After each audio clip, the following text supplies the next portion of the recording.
لله الحمد لله رب العالمين والصلاة والسلام على سيد الأنبياء والمرسلين على آله وأصحابه الطيبين الطاهرين أما بعد أعوذ بالله من الشيطان الرجيم بسم الله الرحمن الرحيم إنا أنزلناه في ليلة القدر وما أدراك ما ليلة القدر ليلة القدر خير من ألف شهر تنزل الملائكة والروح فيها بإذن ربهم من كل أمر سلام هي حتى مطلع الفجر.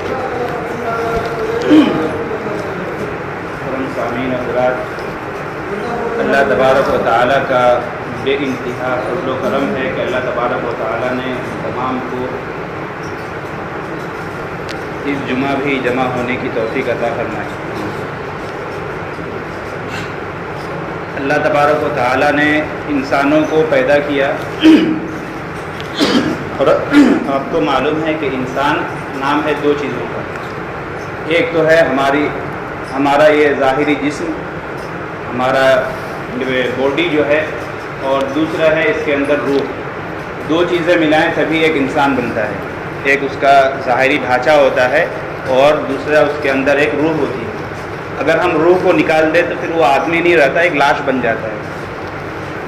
ہمارے اگر کوئی عزیز بھی ہیں، والد ہیں، بیٹے ہیں یا کوئی بھی ہیں، اگر ان کے جسم سے روح نکال دی گئی تو ہم 24 گھنٹے سے زائد اس کو اپنے گھر میں رکھنا بھی پسند نہیں کرتے.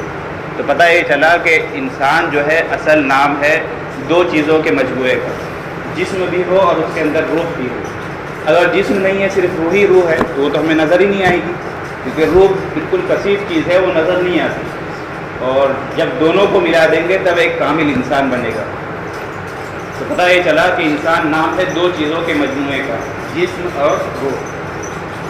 اب اللہ تبارک و تعالیٰ نے جب انسان کو پیدا کیا، انسان کو دو چیزوں سے بنایا. دو چیزیں بالکل مختلف ہے. ایک تو مٹی سے بنی ہوئی چیز ہے، یعنی ہمارا جو جسم ہے یہ اس کا وجود مٹی سے ہے، اور ایک روح ہے جو بالکل کثیف ہے، جو نظر بھی نہیں آتی. اور روح کی حقیقت کیا ہے؟ تو سورہ کہف میں ہے کہ اللہ تعالیٰ فرماتے ہیں کہ روح جو ہے یہ اللہ کا امر ہے، تم اسے پہچان نہیں سکتے، تم اس کی حقیقت کو سمجھ ہی نہیں سکتے. اس لیے روح کے بارے میں صرف اتنا جان لیں کہ یہ اللہ تعالیٰ کا ایک حکم ہے. جب تک اللہ چاہتے ہیں جسم کے اندر روح ہوتی ہے، اور جب چاہتے ہیں روح نکال دیتے ہیں، انسان انتقال کر جاتا ہے. تو جب دو چیزیں اللہ نے پیدا کی، تو چونکہ اللہ تبارک و تعالیٰ یہ رب العالمین بھی ہے، یعنی اللہ رب بھی ہے، پروردگار بھی ہے. رب کہتے کسے ہیں؟ رب کہتے ہیں اس شخص ہے جو تین کام کرے. نمبر ایک، جو عدم سے وجود میں لائے، یعنی جب کوئی چیز نہیں تھی تو ان چیزوں کو بغیر کسی نمونے کے اور بغیر کسی سیمپل کے اللہ تعالیٰ نے پیدا کیا. ہم انسانوں کی کمزوری یہ ہے کہ ہمیں اگر کوئی چیز بنانی ہوتی ہے، بنانے سے پہلے ہمارے سامنے ایک ڈھانچہ ہونا چاہیے.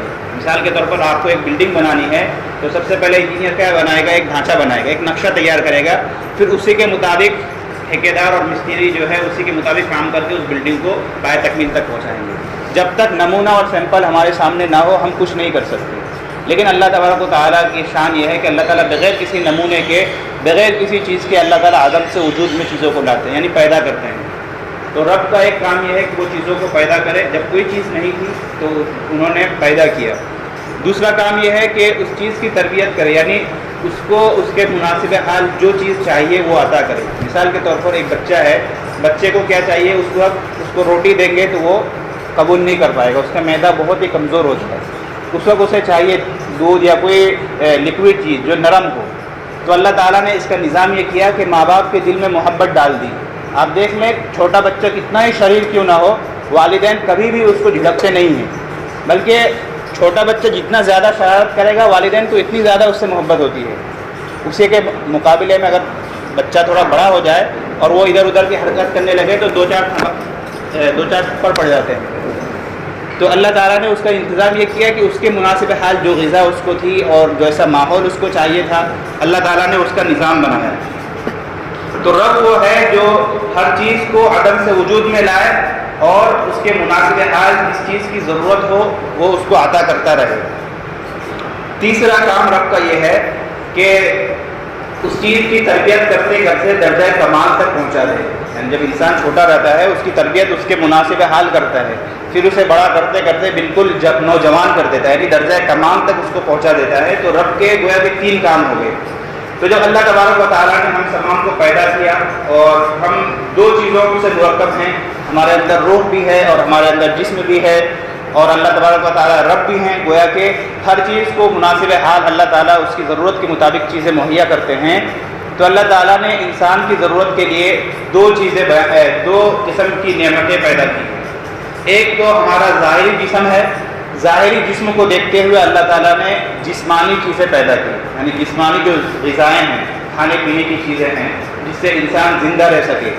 تو اللہ تعالیٰ نے جسم کے لیے یہ ظاہری غذا پیدا کی کہ آسمان سے پانی برسایا اور زمین سے غلات اگائے، پھل اگائے، چاول ہے، گیہوں ہے، وغیرہ وغیرہ. اب انسان کے اندر جو دوسری چیز ہے روح، اس کے لیے بھی تو کچھ نہ کچھ چاہیے. جیسے ہمارے جسم کو اور چیزوں کی ضرورت ہوتی ہے، جسم کے قوت کے لیے، جسم کی توانائی کے لیے چیزوں کی ضرورت ہوتی ہے. جس طرح ہمارا جسم بیمار ہوتا ہے اسے علاج کی ضرورت پڑتی ہے، اسی طرح ہمارے اندر جو روح ہے، روح کے لیے بھی غذاؤں کی ضرورت ہے. روح بھی بیمار ہوتی ہے، اسے بھی علاج کی ضرورت پڑتی ہے. تو اللہ تعالیٰ نے روح کے غذا کے لیے ایک سلسلہ شروع کیا ہے، وہ ہے نبیوں کا سلسلہ، نبوت کا سلسلہ. کہ اللہ تعالیٰ نے جسمانی غذا کے لیے تو زمین سے غلات اگا دی ہے کہ ہم اسے کھا کر اپنی بھوک پیاس مٹا سکتے ہیں. اگر ہم بیمار ہو گئے تو ڈاکٹر ان میں سے جڑی بوٹی نکال کر دوائی تیار کریں گے، ہمارا علاج ہو جائے گا. لیکن چونکہ روح جو ہے وہ بھی بیمار ہوتی ہے، روح کو بھی غذا کی ضرورت پڑتی ہے. تو روح کی غذا کے لیے اللہ تعالیٰ نے آسمانوں سے کتابیں نازل کی، نبیوں کا سلسلہ اور رسولوں کا سلسلہ شروع کیا. نبی آ کر بتلاتے ہیں کہ تم فلاں کام کرو گے تمہاری روح کو تقویت پہنچے گی، فلاں کام کرو گے تمہاری روح جو ہے بیمار ہو جائے گی. مثال کے طور پر تم کسی سے حسد کرو گے، بغض کرو گے، غصہ کرو گے، دوسروں سے جھگڑو گے تو تمہاری روح جو ہے یہ بیمار پڑ جائے گی.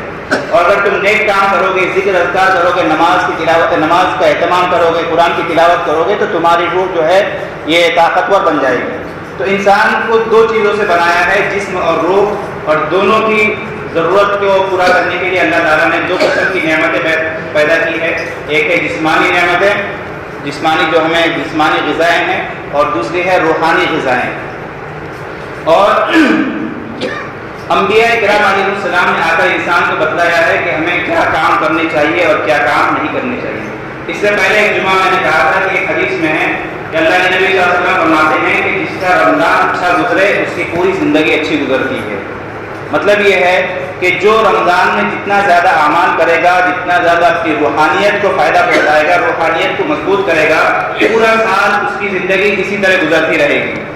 لیکن اگر کوئی آدمی رمضان ہی میں سستی کرے، رمضان ہی میں عبادت نہ کرے، رمضان ہی میں روحانیت کے خلاف چیزیں کرے، گالی دیتا رہے، جھوٹ بولتا رہے، دھوکہ دیتا رہے، تو ممکن ہے کہ وہ سال کے دوسرے مہینے میں بھی یہ کام کرتا پھرے.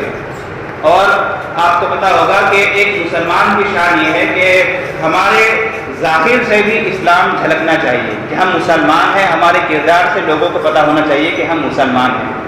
لوگوں کو بتلانے کی ضرورت نہ پڑے کہ بھائی اسلام یہ ہے، اسلام میں یہ خوبی ہے، یہ خوبی ہے، نہیں، بلکہ وہ ہمیں دیکھ کر خود اسلام سے قریب آنے والے بن جائیں. ملک کے حالات آپ کے سامنے ہیں، کس قدر نفرت کی بیج بوئی جا رہی ہے، ہر جانب نفرت کا ہی سبب پڑھایا جاتا ہے. ایسے وقت میں ضروری ہے کہ ہم اپنے کردار سے لوگوں کو اپنی جانب منہ لیں. آپ کی بات کوئی میڈیا والے نہیں اٹھائیں گے، آپ کی بات ٹی وی چینلوں پر نہیں اٹھائی جائے گی. لوگ خود آپ کو دیکھ کر اسلام کا فیصلہ کریں گے. آج آپ نے سنا ہوگا غیر مسلموں کی زبانی سے کہ بھائی تم کیسے میاں ہو، تم جھوٹ بولتے ہو، تم یہ کرتے ہو، وہ کرتے ہو. حالانکہ مسلمانوں کی شان بالکل بھی یہ نہیں ہے. تو اللہ تبارک و تعالیٰ نے رمضان کا یہ مقدس مہینہ ہمیں عطا کیا ہے. یہ بس اسی لیے ہے کہ ہم اپنی روحانیت کو مضبوط کریں، اپنے انسان کے اندر جو روح ہے اس کو انسان مضبوط کرے، روحانیت والے کام کرے. اور جس کا رمضان اچھا گزرے گا اس کی پوری زندگی اچھی گزرے گی. تو ہم کوشش کریں کہ اس رمضان کو بہتر سے بہتر بنانے کی کوشش کریں تاکہ پوری زندگی، سال کے 11 مہینے، دوسرے 11 مہینے جو ہیں وہ بھی ہمارے خیر و عافیت کے ساتھ گزرے. لوگ ہمیں دیکھ کر اسلام سے قریب آنے والے بنے، اسلام سے دور ہونے کے ہم سبب نہ ہوں. میرے عزیز دوستو، اللہ تبارک و تعالیٰ نے انسان پر کرم یہ کیا کہ اس کی زندگی کو سنوارنے کے لیے رمضان جیسی نعمت عطا کی ہے. اور آپ اگر غور کریں گے اللہ تبارک و تعالیٰ نے انسانوں پر جو نعمتیں برسائی ہے، ایک نعمت کو آپ شمار کرنے لگیں گے تو اس کے نیچے کئی ایک نعمتیں اور آپ کو ملیں گی۔ مثال کے طور پر اللہ نے ہمیں پیدا کیا، اگر اس میں ہم غور کریں گے تو اس میں اور بھی بہت ساری نعمتیں آپ کو ملیں گی۔ اللہ تبارک و تعالیٰ کا ہمیں شکر کرنا چاہیے۔ تو جس طرح اللہ تعالیٰ نے رمضان کی دولت سے ہمیں نوازا ہے، تو اسی کے ساتھ اس میں مزید کرم یہ بھی کیا کہ اس میں کچھ اعمال اور بھی بڑھا دیے۔ ویسے تو رمضان میں عمل کا 70 گنا اضافہ ہوتا ہی ہے، اور اگر آپ کے عمل میں اخلاص ہے تو آپ کو 700 گنا بلکہ اس سے بھی زیادہ دیا جائے گا۔ لیکن اسی کے ساتھ ساتھ اللہ تعالیٰ نے 2-3 اعمال اور بڑھا دیے ہیں۔ وہ یہ ہے کہ ایک تو ہے کہ رمضان المبارک میں اعتکاف کو سنت قرار دیا ہے کہ رمضان کے آخری عشرے میں اعتکاف جو ہے یہ مسنون ہے، اور اگر کوئی آدمی پورے 10 دن کا اعتکاف نہ کر سکے تو اللہ کے نبی صلی اللہ علیہ وسلم ایک حدیث میں فرماتے ہیں کہ جو آدمی صرف ایک دن کی بھی اگر اعتکاف کر لے، مسجد میں آ کر صرف ایک دن کی بھی اعتکاف کر لے، تو گویا کہ اس کے اور جہنم کے درمیان جو ہے 3 گڑھے کھود دیے جاتے ہیں، یعنی جہنم سے اس کو اتنا دور کر دیا جاتا ہے کہ گویا کہ زمین اور آسمان کے درمیان جتنے فاصلے ہیں اس سے بھی زیادہ اس کے اور جہنم کے درمیان فاصلہ بن جاتا ہے۔ تو یہ اعتکاف کی فضیلت ہے، اور اس مہینے میں ایک خاص رات اللہ تبارک و تعالیٰ نے عطا فرمایا ہے، وہ ہے شب قدر۔ اور اس کے پیچھے راز یہ ہے کہ پہلی امتیں جو گزری ہے ان کی عمر بہت ہی زیادہ ہوتی تھی، وہ 1000 سال، 1500 سال، 2000 سال ان کی عمر ہوتی تھی۔ ایک آدمی کی عمر 1000 سال۔ تو ظاہر سی بات ہے جو آدمی 1000 سال زندگی گزارے گا تو وہ کتنی نمازیں پڑھے گا، کتنی عبادتیں کرے گا۔ اور ایک ہے کہ ہماری عمر 50 سے 60 سال کے درمیان ہے۔ 50 سال میں تو 15 سال ہمارا بالکل نابالغی کا زمانہ رہتا ہے، تو کچھ ہی سال بچتے، گویا کہ 45 سے 50 سال ہی بچتے ہیں، اور اس میں بھی دوسری ضرورتیں ہیں، تو انسان جو ہے عبادت نہیں کر سکتا ان لوگوں کے مقابلے میں جن کو 1000 سال اور 1500 سال ملی ہے۔ تو اللہ تبارک جب اللہ کے نبی صلی اللہ علیہ وسلم نے ایک بنی اسرائیل کے ایک عابد کا ذکر فرمایا کہ وہ دن بھر روزے رکھتا تھا اور رات بھر عبادتیں کرتا تھا، تو صحابہ کو رشک ہوا کہ اللہ کے نبی پھر تو وہ جنت میں ہم سے بہت ہی آگے ہوں گے، ہماری عمر چونکہ بہت ہی کم ہے اور ہم سے اعمال بھی نہیں ہوتے تو ہم تو جنت میں بہت پیچھے رہ جائیں گے۔ تو اللہ تبارک و تعالیٰ نے صحابہ کی اس طلب کو دیکھ کر اور خصوصیت کے ساتھ اس امت پر رحم کرتے ہوئے ایک رات عطا فرمائی ہے جس کو کہتے ہیں لیلۃ القدر، یعنی شب قدر۔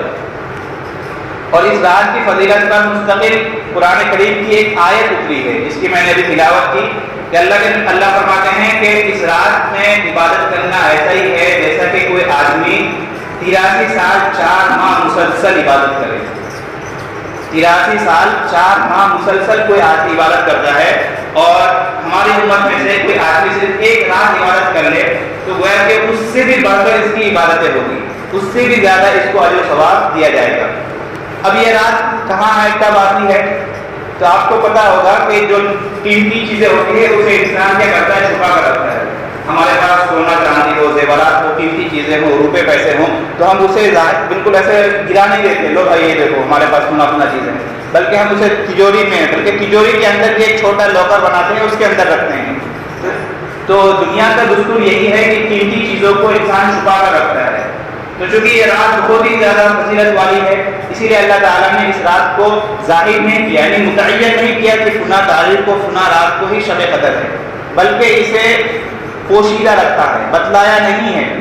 اور البتہ اتنے اشارے ضرور ملتے ہیں کہ لیلۃ القدر جو ہے رمضان کے آخری 10 راتوں میں سے جو طاق راتیں ہیں ان میں سے کوئی نہ کوئی ایک رات ہے، یعنی 21، 23، 25، 27 اور 29، ان 5-6 راتوں میں سے ہی کوئی ایک رات ہے جو شب قدر ہے، اور جس میں عبادت کا ثواب یہ ہے کہ انسان کو 83 سال 4 ماہ بلکہ اس سے بھی زیادہ اجر و ثواب ملتا ہے۔